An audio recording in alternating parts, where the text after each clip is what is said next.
Corona virus 19 is called covid. Okay, this is novel corona virus.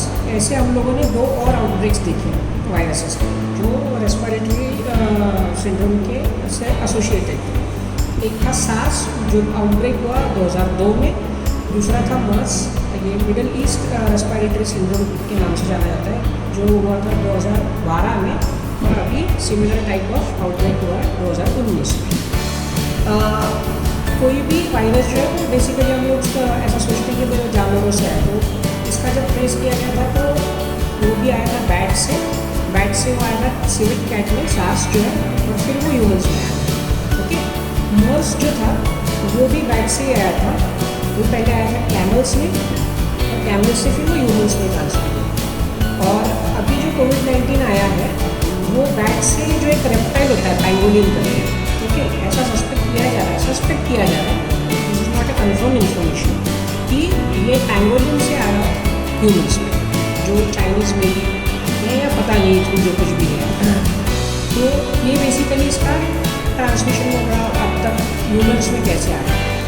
अब कोई भी चीज़ जो आ रही है उसकी फर्टिलिटी हमको जाननी बहुत ज़रूरी है. तो फर्टिलिटी कैसे निकाली जाती है? जो मॉर्टेलिटी रेट रहता है, मतलब जितने मरे, ओके, और जितने अफेक्ट हुए, मरे बाय अफेक्टेड, तो उसका जो रेशियो उस पर से फर्टिलिटी निकाली जाती है. तो अगर हम लोग कोरोना को देखेंगे, कोविड-19 को देखें, तो इससे ज़्यादा फेटल जो है पहले के जो वायरसेस थे. सार्स का जो फेटलिटी था वो 10% था. मर्स का जो फेटलिटी रेट था वो 34% था. हालांकि कोरोना की वजह से सिर्फ अप्रॉक्सीमेटली 2 to 3% था. सो कोरोना देखा जाए तो वैसे डरने वाली चीज़ नहीं है हमारे लिए कि भाई कोरोना की वजह से ज़्यादा नुकसान होने वाला है. ओके, अब दूसरी बहुत ही अहम बात रहती है जो हम बोलते हैं reproductive ratio. Okay, reproductive ratio इसलिए जानना होता है कि भाई हमें पता होना चाहिए कि कितने फास्ट पेशेंट्स को है वो जाने वाला है या फिर कितने फास्ट रिप्रोड्यूस करने वाला है कोरोना वायरस. तो कोरोना वायरस अप्रॉक्सीमेटली अभी तक इन्होंने जो उसका रिप्रोडक्टिव रेशियो दिया हुआ है वो है 2.3 और 5 के आसपास, 2.3 या 5 के आसपास. सो कोरोना वायरस जो है वो एक से हम लोग अगर अप्रॉक्सीमेटली बोले तो एक आदमी जो है 3 आदमियों को देता है अप्रॉक्सीमेटली, कि भाई 3 लोगों को देगा, वो 3 और 3 लोगों को देंगे, और वो 3 और 3 लोगों, मतलब ये this is the rate which we have seen the pattern of spreading. हाँ, स्प्रेडिंग. तो इसका जो रिप्रोडक्टिव रेशियो है वो highly exponential. On the contrary जो इन्फ्लुएंजा पहले आया था, इन्फ्लुएंजा का जो रेशियो था वो कुछ तो भी 1.3 के आसपास था. जो हम राउंड फिगर समझो एक आदमी से एक आदमी को जा रहा है ऐसे पकड़ लेते हैं. तो एक आदमी से एक आदमी को बोलेंगे तो उसका जो स्प्रेड है वो कम्युनिटी में बहुत ज़्यादा नहीं था. अब इसकी अच्छी बात क्या है कि जब हम सीरीज़ इंटरवल देखते हैं ये डिसीज़ का, सीरीज़ इंटरवल मतलब क्या, पेशेंट 1 समझो ये पेशेंट 1 है, इसको इस तारीख को कोरोना स्टार्ट हुआ. ओके, और एक सर्टन 14 दिन के बाद में इसका कोरोना जो है वो ख़त्म हो गया. अब इसने किसी और पेशेंट को दिया होगा, वो पेशेंट का कोरोना स्टार्ट ऑन हुआ समझो ये पॉइंट से. ओके, मतलब मे बी 2-3 days 4 days जो कुछ भी होगा वो. ओके, ये 3 days 4 days से लेके उसका आगे का चालू होगा. तो अब ये पेशेंट 1 का पीरियड और पेशेंट 2 का स्टार्ट ऑन होने का पीरियड, ये दोनों पीरियड के बीच में का पीरियड को बोलते हैं series interval. Okay, series interval Covid का जो अभी तक का एस्टिमेट किया गया है वो 5 to 7.5 days है. मतलब 5 से 8 दिन का जो सीरीज़ इंटरवल है, मतलब एक पेशेंट से दूसरे पेशेंट में जो सिम्टम्स देखने को मिलते हैं वो 5 से 8 दिन के बीच में देखने को मिलते हैं. ऑन द कॉन्ट्री इन्फ्लुएंजा ज़्यादा खतरनाक था, जो कि 2.5 से 3 दिन में दूसरे लोगों तक पहुंच रहा था. ओके, तो ये कोरोना की सबसे अच्छी बात है कि ये जल्दी दूसरे को नहीं हो रहा है. नहीं तो क्या होता था, मॉर्टेलिटी रेट और बढ़ जाती थी, क्योंकि इसका रिप्रोडक्टिव रेशियो जो बहुत ज़्यादा है. तो अभी इसका ग्राफ अपने को कैसे दिखता है कि 0 से शुरुआत हुआ. अगर ये ग्राफ हम लोग डालें इसको 13927, तो 13927 ऐसे ही चढ़ते रहेंगे ऊपर के साइड में. ऑन द कॉन्ट्री अगर हम लोग इन्फ्लुएंजा का बात करें तो ये कैसा 1111, तो ये फ्लैट लाइन दिखेगी तुमको ये ग्राफ में. ओके।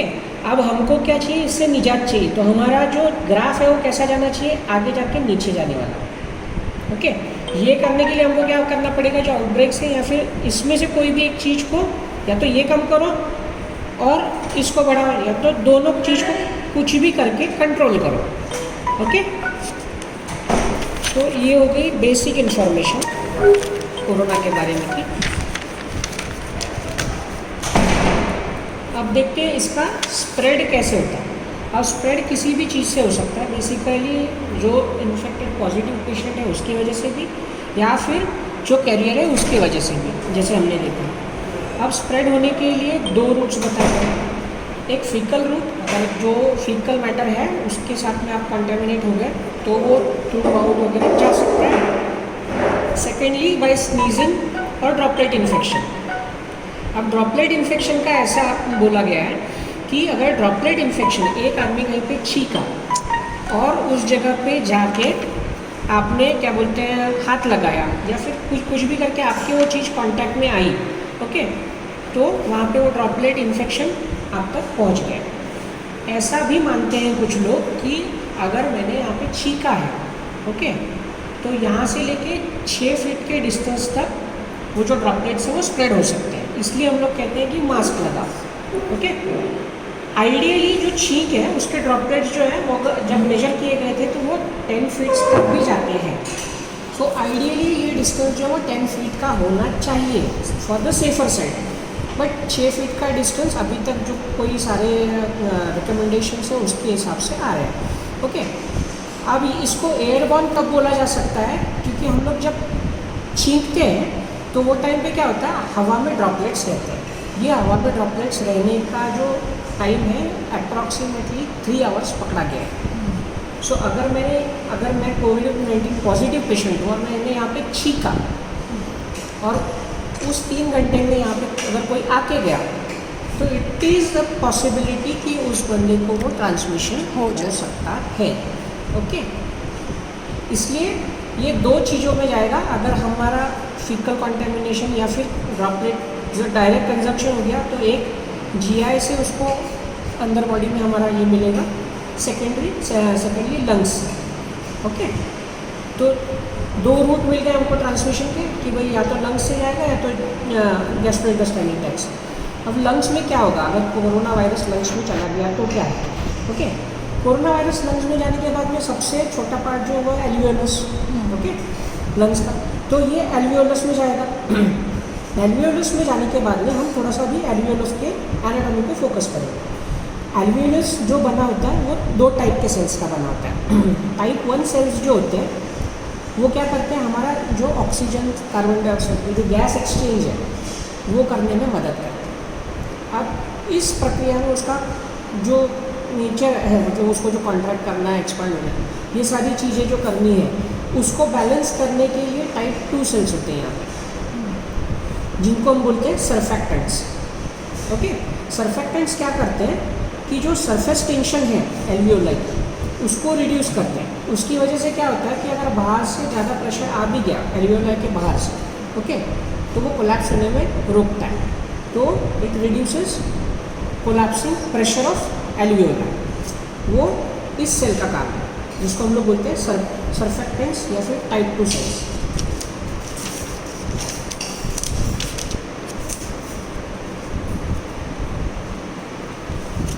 अब कोरोना वायरस क्या करता है, कोरोना वायरस जाके बैठता है सर्फेक्टेंट सेल्स पे। सर्फेक्टेंट सेल्स पे वो क्यों बैठ सकता है, क्योंकि वहाँ पे कोरोना वायरस हमने देखा है कि भाई वो उसको स्पाइक्स होते हैं अलग अलग, तो उसमें से 2 टाइप के प्रोटीन होते हैं उसके ऊपर।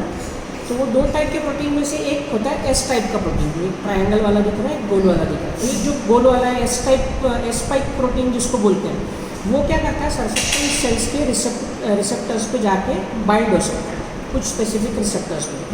वो रिसेप्टर को हम लोग बोलते हैं ACE2 रिसेप्टर्स। ACE1 और ACE2 2 टाइप्स के रिसेप्टर्स होते हैं, angiotensin converting enzyme type 2। Okay, ACE2 receptors पे ये जाके बैठता है। जैसे ही ACE2 टाइप के रिसेप्टर्स पे जाके बैठता है, इसको एंट्री मिल जाती है हमारे सेल के अंदर, जो सर्फेक्टेंट सेल है उसके अंदर में ये घुस पाता है। ओके, उसके अंदर में जाने के बाद में क्या होगा, प्रोटीन्स उसको लाइज कर देंगे, उसका ऊपर का प्रोटीन जो है वो लाइज हो जाएगा और उसका आरएनए जो है वो रिलीज़ हो जाएगा कोरोना का। अब ये कोरोना का आरएनए जब रिलीज़ हो जाता है तो वो हमारे जो सेल के राइबोसोम्स हैं, ओके, वो राइबोसोम्स का हेल्प लेके खुद को ट्रांसलेट करने लगता है। खुद को ट्रांसलेट करता है मतलब क्या, वो अलग अलग टाइप के जो प्रोटीन्स हैं वो बनाने लग जाता है। हमारे राइबोसोम्स का काम है कि जो आरएनए है उसको पढ़ना है और अलग अलग टाइप के प्रोटीन्स जो है वो बना के देने के। तो ये कोरोना क्या करता है, अलग अलग टाइप के छोटे मोटे जो कुछ भी साइज उस प्रोटीन्स के हैं वो बनाने लग जाता है। सेल के अंदर में और एक चीज़ होती है जिसको बोलते हैं हम लोग RNA dependent RNA polymerase. Okay, RNA dependent RNA polymerase का काम क्या है कि वो आरएनए की कॉपीज़ मैन्युफैक्चर करता है।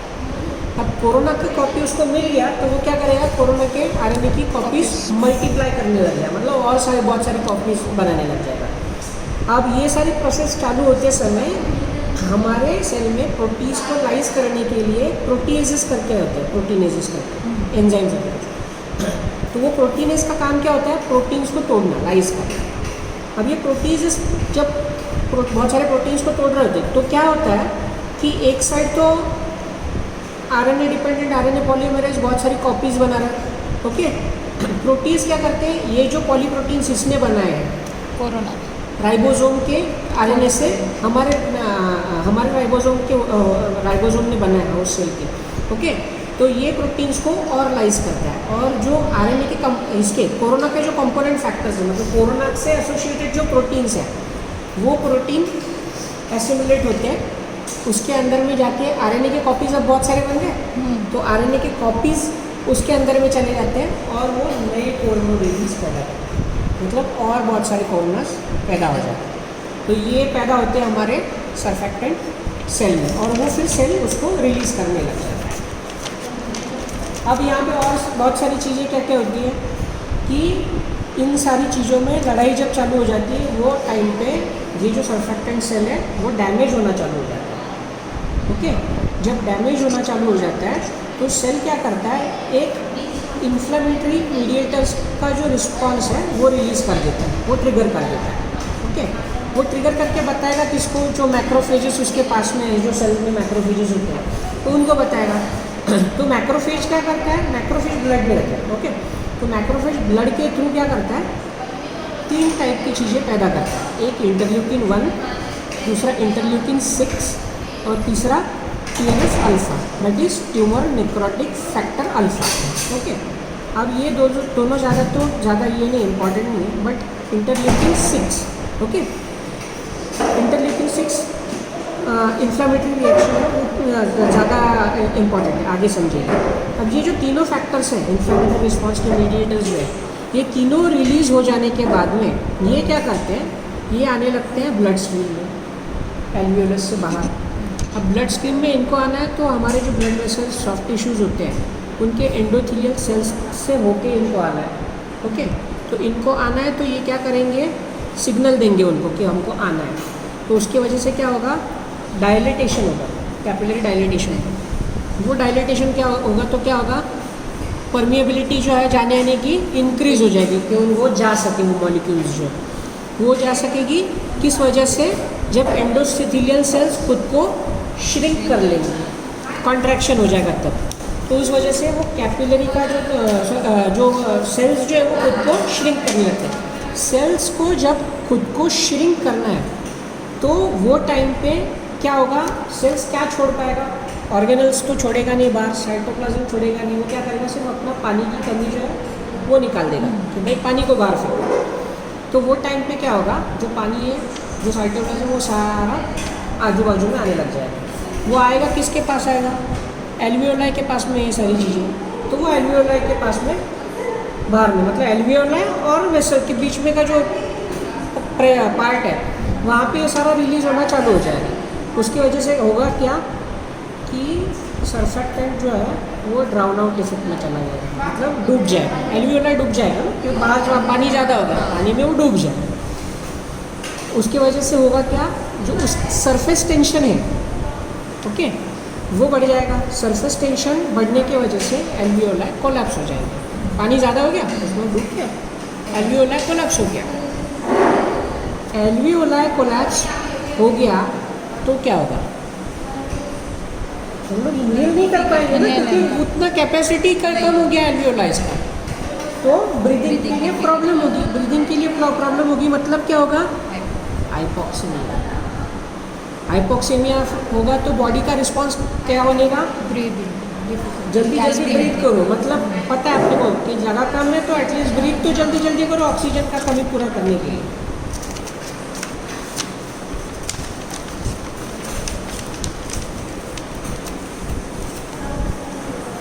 दूसरी बात अब क्या हो सकती है कि एक तो ड्राउन आउट हो गया वो, जब ये ब्लड में जाके बोलेंगे दिमाग को कि भाई हमारे पास में ऐसा ऐसा प्रॉब्लम हो गया है, जो इन्फ्लेमेटरी मीडिएटर्स जो जाके बोलेंगे, ओके, तो फिर क्या होगा कि एल्वियोलाई में जो हमारा ब्रेन है वो न्यूट्रोफिल्स को भेज देगा। इस वजह से क्लिनिकली एक चीज़ तुमको देखने को मिल सकती है कि इन पेशेंट्स में कभी भी लिम्फोसाइट्स बढ़े हुए नहीं होंगे, टीएलसी जो है वो बढ़ा हुआ नहीं होगा, कभी भी कम रहेगा। इसका सीबीसी में यही देखने को मिलेगा कि इसके सीबीसी में कभी भी जो लिम्फोसाइट्स हैं या फिर न्यूट्रोफिल्स हैं वो कम आएंगे, क्योंकि वो जाके कहाँ बैठे हैं?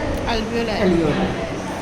अब एल्वियोलाई के जो न्यूट्रोफिल्स है, ये न्यूट्रोफिल, ओके, न्यूट्रोफिल और कोरोना की झगड़ा चालू है because they are our fighting cells ना, तो वो दो चीज़ों को रिलीज़ करेगा, एक रिएक्टिव ऑर्गन ऑक्सीजन स्पीशीज और दूसरा प्रोटीएजेस, ओके। अब ये सारा बहुत सारा क्या बोलते हैं झगड़ा चालू हो गया, तो झगड़े में क्या होता है? नुकसान होता है। नुकसान मतलब डैमेज, डैमेज हुआ तो लाशें बिछेंगी, लाशें बिछेंगी मतलब क्या है? स्लफ पैदा होगा, बराबर। ये स्लफ की वजह से हमको वहाँ पे कंसोलिडेशन देखने को मिलेगा। कंसोलिडेशन देखना है मतलब क्या है कि वही है ना, वहाँ पे बहुत सारा स्लफ जमा हो गया, तो बॉडी को उसका रिस्पॉन्स क्या रहेगा? कफ, तो बाहर निकालना है, कफ ये सिम्टम देखने को मिलता है, और उसी की वजह से फिर अल्टर्ड गैस एक्सचेंज होने की वजह से हाइपोक्सीमिया कफ हम देख पाएंगे।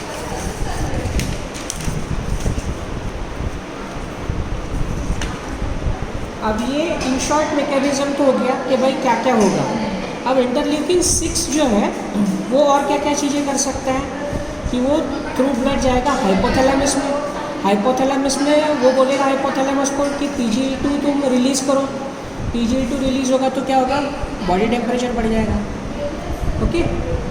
उसके साथ में जो हम लोग ABG पे देखते हैं PO2 हमको डिक्रीज मिलेगा, क्योंकि ऑलरेडी गैस एक्सचेंज कम हो रहा है, तो PO2 कम आएगा। PO2 जब कम आएगा तो वो हाइपोथैलेमस को क्या सिग्नल देगा कि भाई कीमो रिसेप्टर्स रिलीज़ करो। कीमो रिसेप्टर रिलीज़ करो, वो एक्टिवेट करेंगी सिंपैथेटिक नर्व सिस्टम को, जो दो रिस्पॉन्स देंगी, एक बढ़ेगा हार्ट रेट, दूसरा बढ़ेगा रेस्पिरेटरी रेट।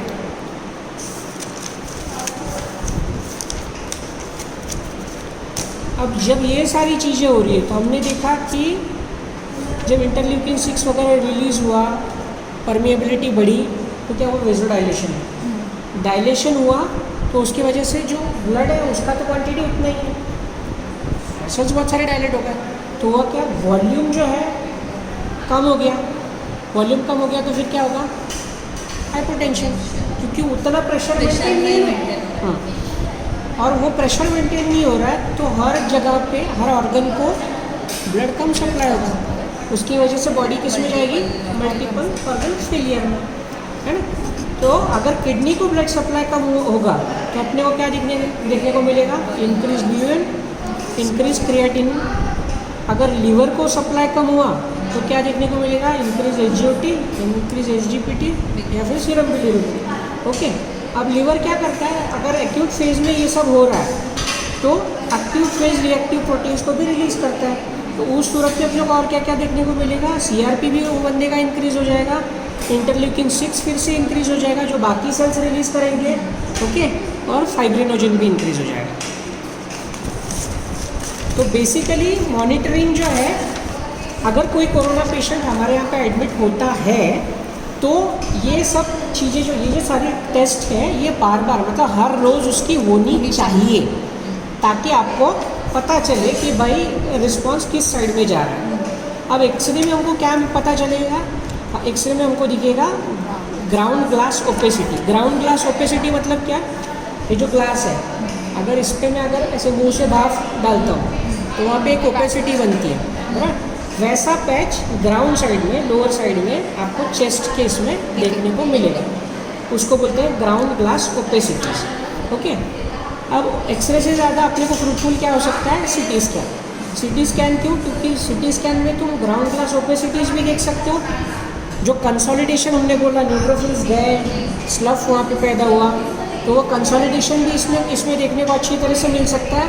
और दूसरा एक पैटर्न देखने को मिल सकता है, crazy paving pattern. See corona virus है, कितना क्वांटिटी में अंदर गया पता नहीं, कौन से एल्वियोलाई से उसने शुरुआत की वो पता नहीं, तो ज़्यादा इफेक्टेड एरिया है तो उनको एक क्रेजी पेविंग पैटर्न पर से पता चल सकता है कि भाई ये क्रेजी पेविंग पैटर्न जहाँ जिस साइड में भी होगा, अगर हमको समझो सैंपल देना है टेस्टिंग के लिए इसके, तो वहाँ से लिया हुआ कभी भी और ज़्यादा बेटर है। यूएसजी में क्या क्या देखने को मिल सकता है? Pleural line thickening, B lines जो है वो बढ़ जाएंगी, और कंसोलिडेशन भी यूएसजी में देखने को मिल सकता है। USG of abdomen, USG of chest करेंगे।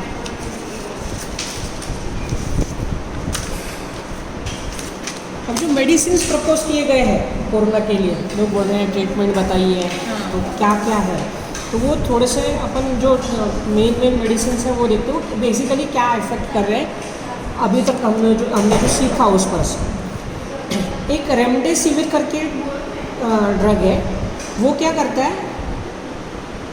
आरएनए डिपेंडेंट आरएनए पॉलीमरेज को रिड्यूस करता है। अब आरएनए डिपेंडेंट आरएनए पॉलीमरेज हमारा क्या कर रहा था, कोई बता पाएगा?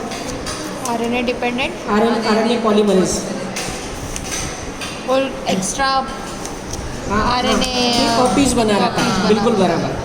जो एक्स्ट्रा आरएनए के कॉपीज बना रहा था हमारा आरएनए डिपेंडेंट आरएनए पॉलीमरेज, ये उसको इनहिबिट करता है।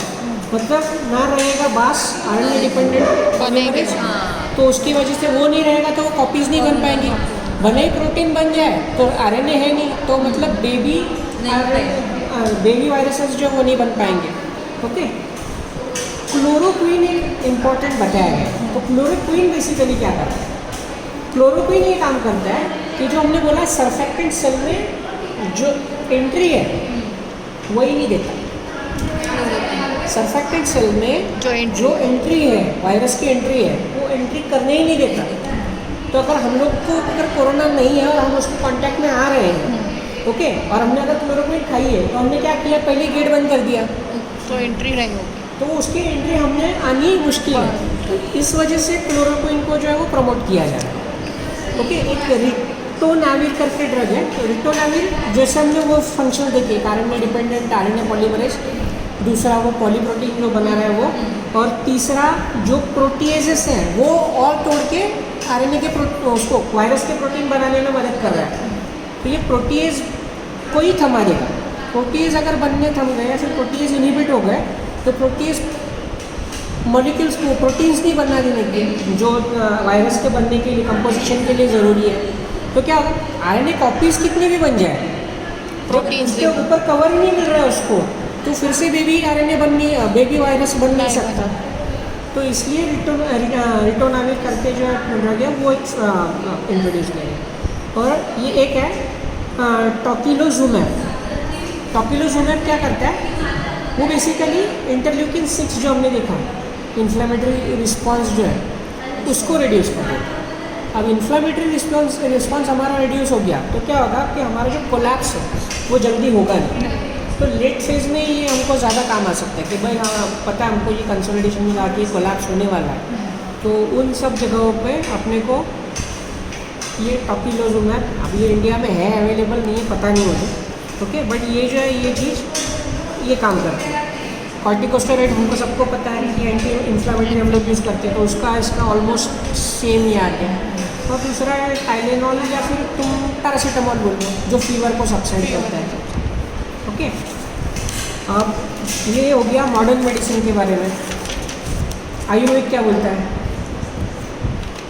तो बेसिकली आयुर्वेद में हाइब्रिड फीवर या फिर वायरल फीवर के लिए प्रवाह पिष्टि, शंख भस्म, शौक्तिक भस्म, मौक्तिक भस्म, चंदन, नागर, अपर रेस्पिरेटरी सिस्टम के लिए पिंपली, जीवनी अगर में जितने भी ड्रग्स आते हैं वो, धूपन मतलब फॉगिंग जो बोलते हैं हम लोग, या फिर डायरेक्ट कंजम्पशन ऑफ धूमपान, जो फॉगिंग इंटरनल धूमपान जिसको अब तक थ्रोट वोट में, तो आप प्रोफाइलेक्टिक या प्रिकॉशनरी मेजर्स को वो भी दे सकते हो। ओके, तो ये ऊपर वाली जो सारी चीज़ें हैं मतलब बीच निकली, चंदन, नागर, जीवनी अगन वगैरह, ये बेसिकली इम्यूनिटी बूस्टर है। ओके, प्रवाह पिष्टि और ये शंख भस्म वगैरह ये जो है ये बेसिकली वायरस को कैप्चर कर पाएंगे ऐसा सोचा जाता है, क्योंकि किसी भी वायरल इन्फेक्शन में हम लोग इसको इंट्रोड्यूस कर देते हैं। ऑफकोर्स साइंटिफिक रीजंस इसके पता नहीं है, अब तक किसी ने इतना स्टडी किया नहीं है, बट ये एक सोचा हुआ ऑप्शन है कि भाई ये इसके वजह से हो सकता है। तो प्रवाह भस्म तो बहुत सारे लोग हैं जो यूज़ करते हैं कि भाई वायरल फीवर आ गया, हाई ग्रेड फीवर, तो दे दो प्रवाह भस्म या फिर मौखिक भस्म। ओके, तीसरा एक वमन जो हमने बताया, प्रोटीज कंसोलिडेशन जो होना है उसको बाहर निकालना है, तो इसके लिए वमन प्रेफर, बट वमन इज एन मतलब जो हम बोलते हैं ना कि भाई फेटल चीज़ है कि भाई वो हर कोई उसको टॉलरेट कर पाएगा कि नहीं पता नहीं, तो वमन सबसे लास्ट में रखा गया है। अब होम्योपैथी भी आया था, होम्योपैथिक मेडिसिन की कुछ दिनों पहले चर्चा हुई थी, उसमें से एक है इन्फ्लुएंजम 200 और आर्सेनिक एल्बम 200। अब इनका डोज कैसे लेने को बोला, ये भी इम्यूनिटी बूस्टर्स ही है, तो इनको कैसे लेने को बोला है कि अल्टरनेट दो, आप आर्सेनिक एल्बम दे दिया, उसके 2 घंटे बाद में इन्फ्लुएंजम 200 दे दो, ऐसा 2 दिन तक दो, stop it, after 15 days again give it, after 15 days, तो आपका इम्यूनिटी जो है वो बूस्ट होगा और मे बी कोरोना आपको इफेक्ट ना करे, मतलब due to good immunity response. बस खत्म हुआ। This is the lecture given by our whole and soul Dr. Jitendra. Say hi.